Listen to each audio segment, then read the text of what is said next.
Bueno, es un gran placer y honor para mí tener como invitada a Andrea Betancourt, astróloga, especialista en muchas técnicas y además incansable estudiante. ¿Cómo estás, Andrea? Bienvenida. Hola María, ¿cómo estás? Primero que todo, el placer es mío. Yo te considero a ti como una maestra para mí. Entonces, poder estar conversando aquí es soñado, delicioso. Siempre me siento Matusalén cuando me dicen esas cosas porque, viste, la palabra maestra suena como wow.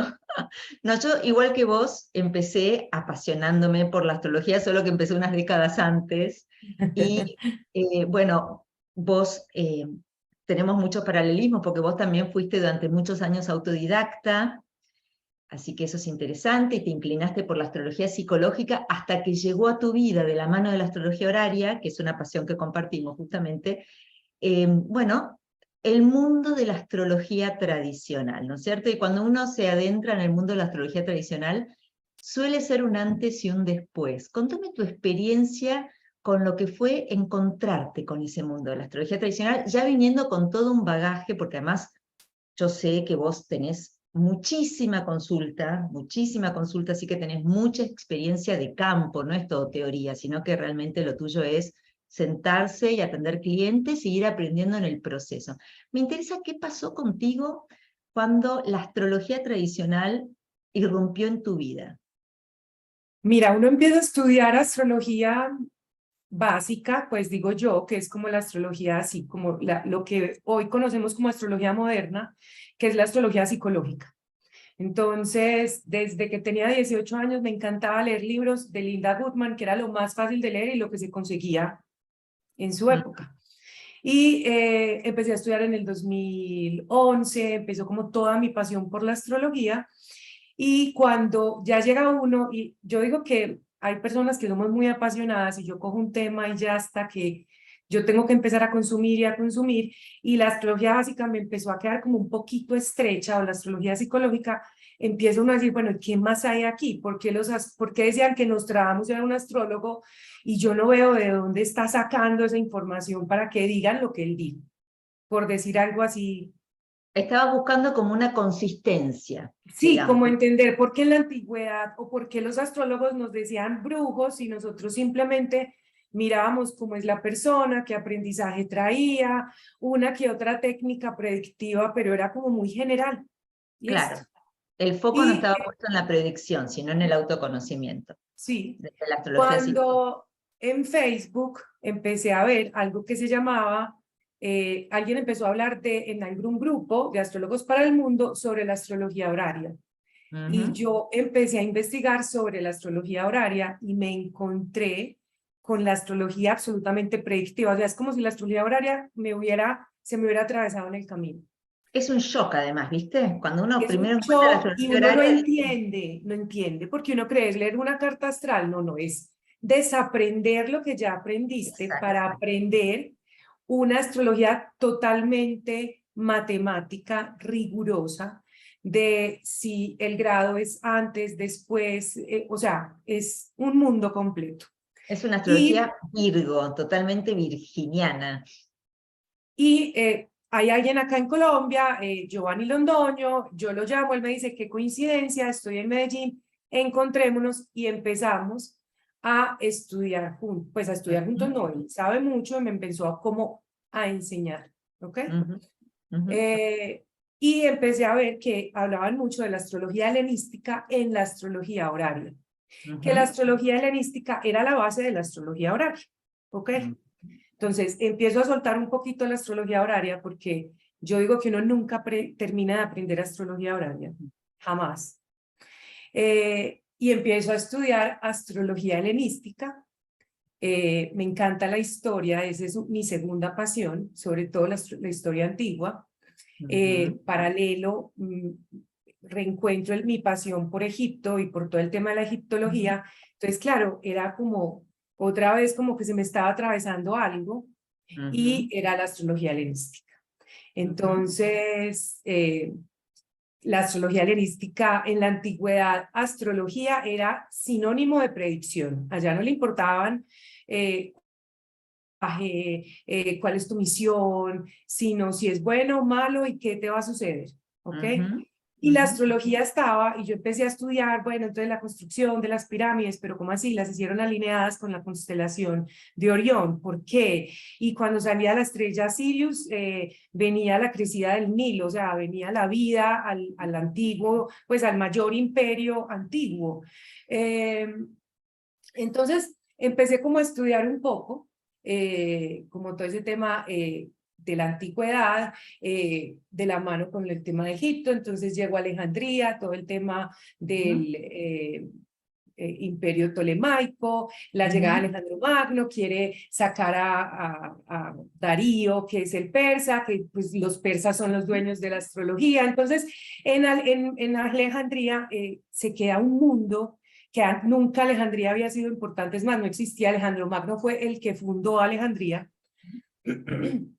Y empieza entonces ese ombligo del mundo del saber. Pues para mí era como el Google de la antigüedad, era Alejandría. Claro, Pues claro. porque era el mar Mediterráneo, conectaba Occidente con Oriente. Entonces teníamos los persas, teníamos ya los griegos, pues porque Alejandro Magno era macedonio, pues él muere, Ptolomeo, pues es que estoy hablando mucho, pero bueno.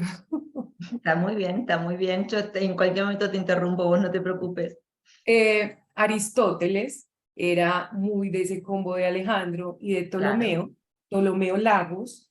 Entonces, Alejandro muere, queda Ptolomeo todo en ese tema de Alejandría era ya como yo digo que la ciudad de moda, o sea, la ciudad de llegar al conocimiento, era la base del conocimiento y del poder.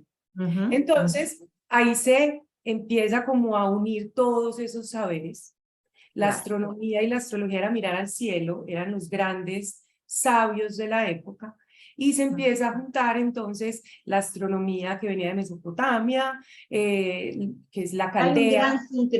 Hay un gran sincretismo y surge la astrología horoscópica tal como nosotros la usamos hoy, digamos, ¿no? Pero en todo lo que vos contabas, quiero destacar un detalle y es cuando vos hablás de las pirámides, cómo estaban construidas, esa es otra también de las funciones que tenía la astrología en la antigüedad, que era la elección del momento.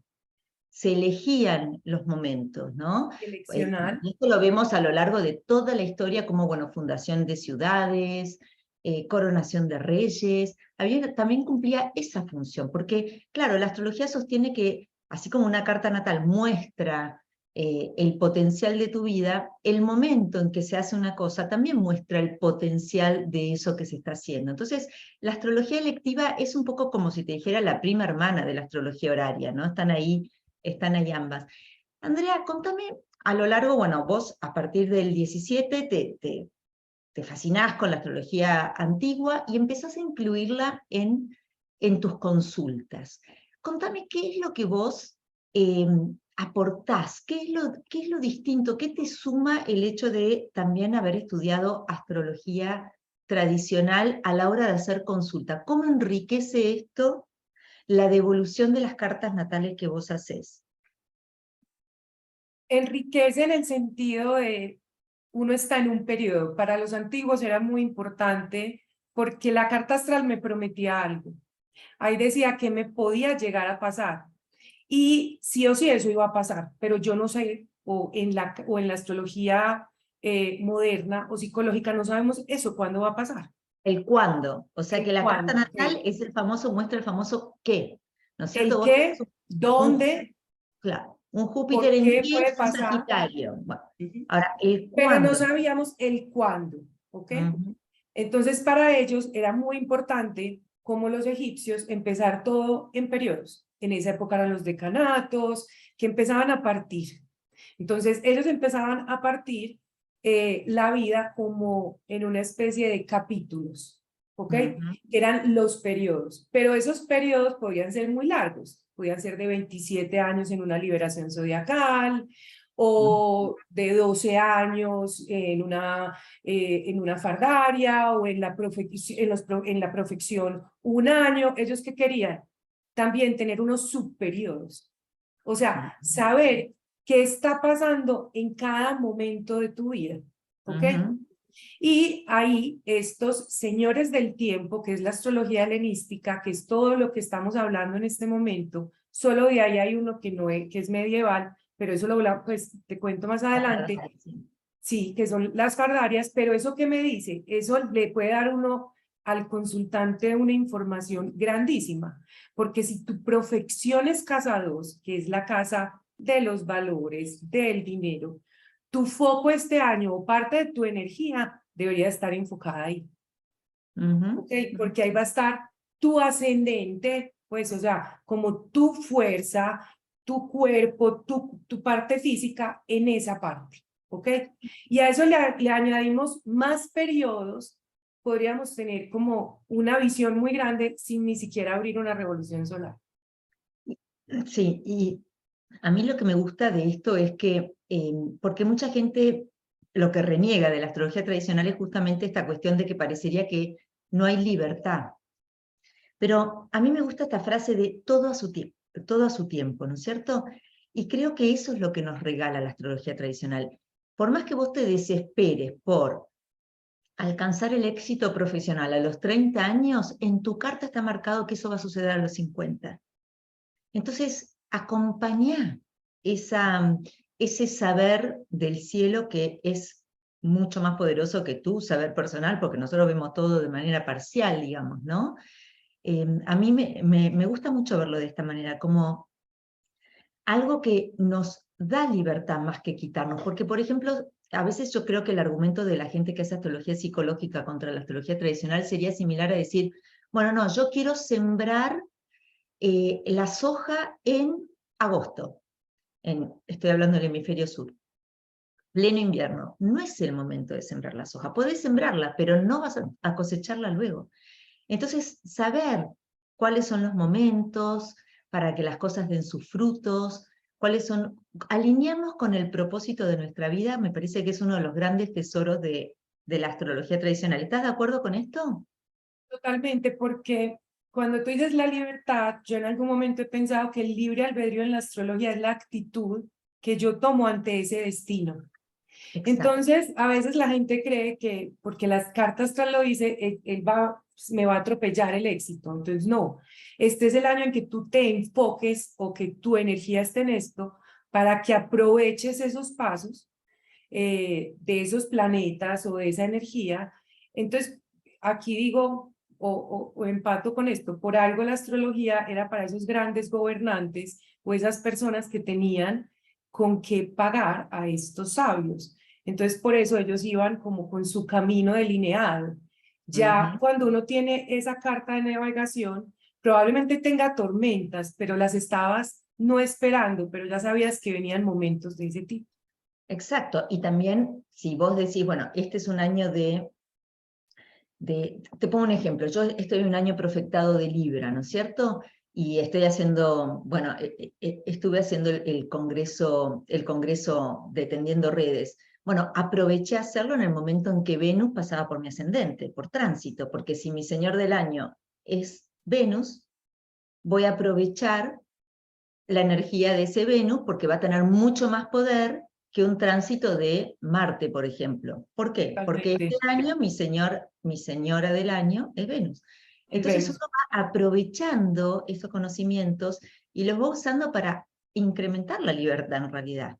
Pero un poco lo que vos decís, ¿no es cierto? La vida nos da cartas, uno no las elige, la altura, el tipo de familia en la que naces, el tipo de país en el que naces, no es lo mismo nacer en Argentina que nacer en Medellín, que nacer en Texas, no es lo mismo, y uno no lo elige. Ahora, ¿qué hacemos con esas cartas a medida que las damos vuelta, las miramos, las estudiamos, las conocemos? Ahí podemos elegir cuál jugamos en un momento determinado, pero hay algo que ya viene dado, mismo desde el punto de vista biológico, ¿no? La genética, ya viene dado. Si tengo propensión a la diabetes o tengo propensión al cáncer, eso es algo que yo no elijo, viene dado. Ahora, sabiendo que tengo esa propensión, voy a cuidarme con el azúcar, si tengo propensión a la diabetes, o sea, puedo tomar dentro de lo dado, la famosa Moira, lo que nos tocó, el lote que nos tocó, tengo la posibilidad de, bueno, de hacer elecciones, ¿no es cierto? Así que a mí me parece que es una herramienta de libertad enorme. Bueno, antes de terminar, contame un poquito de tu experiencia con la astrología horaria, que me interesa. Por más que yo Mi sé ex- que vos, lo tuyo es los señores del tiempo y sos, bueno, eh, una eminencia en eso, pero me interesa tu experiencia con la astrología horaria. la astrología horaria, cuando yo empecé a estudiar astrología horaria, entendí la palabra, el peso que tenía la palabra ser astrólogo. De ahí yo dije, Dios mío, yo no sabía nada. O sea, entre más astrología horaria estudio, más sé que nada sé. Es así. Porque es frustrante, porque, o sea, esa es mi experiencia, porque es como uno encuentra, es un mundo inimaginable. O sea, eso es abrir como un universo dentro de una caja o dentro de un nombre que uno muchas veces no entiende. Pero la practico, la hago más para mí o para la gente que está alrededor que sabe que estudio. Entonces me dicen, va a empezar un partido de fútbol. Entonces me dice, bueno, enciérrese y escriba el marcador. eh, pero más así lo hago realmente, María. Creo que la astrología horaria necesita encerrarse un tiempo a estudiar y necesita mucha disciplina. Muchísima, muchísima. Muchísima, o sea, la astrología horaria no es como estudio 2 meses y vuelvo y la tomo en tanto, no, porque tiene tanto para aprender que se necesita todo el tiempo estar repasando. A mí me pasó un poco como a vos, que yo cuando empecé a hacer horaria en el 17, empecé a estudiar horaria, y yo hacía astrología hace más de 30 años ya. Y, y tuve así esa sensación de, esta es la prueba. Me voy a sentir realmente una astróloga cuando haya conquistado esta técnica, porque es tan difícil, es como pasar, ¿no es cierto?, por el ojo de una aguja, porque realmente te hace preguntarte todo lo que ya sabías, muchas cosas que uno sabía porque las había leído, pero no sabía por qué se decía eso, ¿O en qué por momento se utilizaba o para qué servía? exacto. Y entonces de golpe decís, no, bueno, vamos a las fuentes. O sea, es realmente una experiencia aparte súper enriquecedora, súper enriquecedora. Eh, sí, es realmente la cucarda, me parece a mí, ¿no? El primer premio, poder leer una carta horaria, quiere decir que uno como astrólogo realmente se testió, se Pero disciplinó. leer varias cartas horarias con positivo, o sea, la respuesta. Entonces yo, por ejemplo, cuando estoy estudiando con tus ejemplos, los que tengo en tus clases también, hay libros o ejemplos que ponen donde pues te hacen la pregunta, ¿a qué horas la entendió el astrólogo? Y uno empieza como, entonces practico mucho de esa forma. Claro, hay que practicar. Pero es muy frustrante cuando tú das la respuesta y no, es que te faltó mirar este punto que Pero uno pensó que no era importante, o sea, sí, es frustrante, pero también hay que saber que es una enorme posibilidad de aprender. no es un Enorme. reto. Es una enorme posibilidad de aprender. Entonces, bueno, como astrólogos horarios no somos videntes, somos astrólogos. Nos vamos a equivocar, es la técnica donde uno más fácilmente se equivoca, ¿no? Porque aquí sí se pone a prueba la respuesta. Y No, ahí no es es donde uno cuestión de entiende interpretación. cuando dice que la carta astral lo dice todo, o sea, cada grado es, o sea, es como si todo fuera una historia. Ahí es donde uno comprende la totalidad de la astrología. Sí, sí, sí. Bueno, es un mundo muy divertido el mundo de la astrología tradicional.